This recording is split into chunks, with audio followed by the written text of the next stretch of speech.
Hello and welcome everybody to my channel RTW, my tech world. I'll be your host, Ravi. With the coming of Oneplus Nord, its prices starting at 25,000 rupees, it has become a strong contender in mid-range as well. But a bit strayed from its original motto of higher-end specs with lower prices. But nevertheless, let us jump in and do an unboxing of this phone and go over some of its features. We get to see the new Nord branding all over the box and kinda looks cool. We have a Snapdragon 765G, an Adreno 640 GPU, 6, 8 or 12 gigs of RAM, 64, 128 and 256 gigs of UFS 2.1 storage, 4115 mAh of battery. Inside the box, we have our phone, which we'll keep aside for the time being. Underneath, we have our new designed clear case and the Type-C charging cable and the Warp Charge charging brick.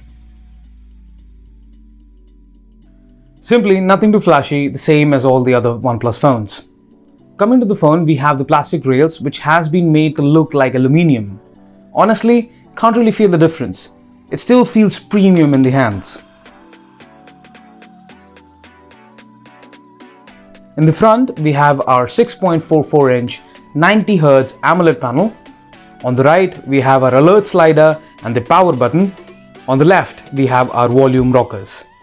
On the bottom, we have our Type-C charging port with the SIM tray and the single speaker, which seems fine. They are loud, no doubt, but sound a little tinny. The display seems crisp and smooth and feels amazing with that 90Hz, and the 1080p doesn't really bother anybody since it supports HDR10+. It's a great viewing screen, and to me, the placement of the punch hole is a bit bothering, but maybe different for you. The back does feel like a bit dated for OnePlus phones since its flagship phones switched to frosted glass back a year ago, but this is again a fingerprint magnet clear glass back with Gorilla Glass 5. Now coming to the camera, on the front we have a dual camera cutout which hosts one normal and one wide-angle selfie camera. Honestly, I don't take a lot of selfies, but for those who do, it would really help them to get more in the frame. On the rear, we have a 48 megapixel primary, 8 megapixel wide angle, 5 megapixel depth, and the 2 megapixel macro camera. And the last one doesn't even make sense. Let's have a look at a few pictures taken from these cameras. The photos come out fine during ample light, and so is the case with tricky situations or in darker environments. But it is fine at best. It no longer has the signature saturation that has been offered by all OnePlus phones in the past and seems a little washed out. A bit sad to see that. The wide-angle camera is okay at best, which again lacks saturation and has considerable amount of distortion on the edges. Well, the macro camera did not feel like 2020, as 2 megapixel shots felt weird and didn't really give us the feeling to take the shot. Honestly, you can simply use the main camera and just crop in if you want, since it has higher resolution.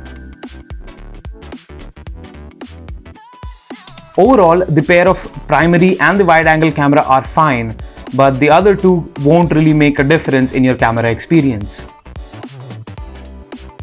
Coming to the performance bit, it's a fine piece of hardware to play games on but restricted to certain graphic settings, but is not really bothering. When it comes to multitasking, it is smooth for sure. With the 90Hz panel, it does seems to take away the crown.